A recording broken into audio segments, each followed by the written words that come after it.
வணக்கம் மக்களே. கீதா மேடம் வலசரவாகத்துலேருந்து நம்மக்கிட்ட பயிற்சி எடுக்கிறாங்க. இன்றைக்கி 7வது நாள் ஜிஎஸ்டி ரோட்டில் கார் ஓட்டுறது எப்படின்னு பயிற்சி கொடுக்கறதுக்கு வந்திருக்கோம். அவங்களுடைய ஆட்டோமேட்டிக் காரை இன்றைக்கி எந்த அளவுக்கு சூப்பராக ஓட்டிக்கிட்டு இருக்காங்கன்னு பார்த்தீங்கன்னா, இப்போவே கார் 80 கிலோமீட்டர் ஸ்பீடு வரைக்கும் போக ஆரம்பிச்சிடுச்சு. அப்புறம் ஒரு கொஞ்ச நேரம் கழித்து பார்த்தீங்கன்னா கிட்டத்தட்ட இன்றைக்கி ஒரு 97 கிலோமீட்டர் ஸ்பீடு வரைக்கும் ஓட்டியிருக்காங்க. அதுவும் ரொம்ப நல்ல கான்ஃபிடன்ட் லெவலோடு ஓட்டியிருக்காங்க. இன்றைக்கி பெரும்பாலான இடத்துல பார்த்தீங்கன்னா அவங்களே நான் லெஃப்ட்டு போய் ஓவர்டேக் பண்ணுறேன், ரைட்டு போய் ஓவர்டேக் பண்ணுறேன் அப்படின்னு சொல்லிட்டு அவங்களே இண்டிவிஜுவலாக ஓவர்டேக் பண்ணி அவங்களுடைய திறமையை ப்ரூவ் பண்ணியிருக்காங்க.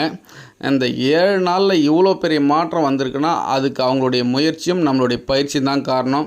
ஏன்னு பார்த்தீங்கன்னா அவங்களுக்கு ரொம்ப நாளாகவே இந்த ஆட்டோமேட்டிக் காரை ஓட்டணும் எப்படியாவது அப்படின்னு சொல்லிட்டு பயிற்சி எடுத்துக்கிட்டே இருக்காங்க. நம்மக்கிட்ட வந்த உடனே நம்மளுடைய பயிற்சியும் அவங்களுடைய முயற்சியும் ஒன்று சேர்ந்ததுனால இன்றைக்கி வேறு லெவலாக போயிடுச்சு. ஏன்னா நாளையிலேருந்து அவங்களால கண்டிப்பாக தனியாக ஓட்ட முடியுன்ற நம்பிக்கை எனக்கும் இருக்குது, அவங்களுக்கும் இருக்குது.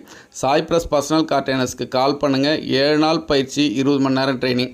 உங்கள் காரில் பயிற்சி, உங்கள் வீட்டிலேருந்து பயிற்சி எப்பவுமே கார் இருக்கிறவங்க மட்டும் பயிற்சி எடுங்க. கார் இல்லைன்னா பயிற்சி எடுத்தால் அது வேஸ்ட்டு தான். ஸோ நீங்கள் உங்கள் காரில் பயிற்சி எடுக்கணும். இன்றைக்கி கிட்டத்தட்ட நம்ம செங்கல்பட்டு மதுரை வரைக்கும் போயிட்டு வரோம். எல்லா இடத்துலையுமே அவங்க எந்த இடத்துலையுமே தயக்கப்படாமல் வேறு லெவலாக ஓட்டிகிட்டு இருக்காங்க. அதுக்காக மேடம்க்கு ஒரு வாழ்த்துக்களையும் சொல்கிறோம். நன்றி மேடம்.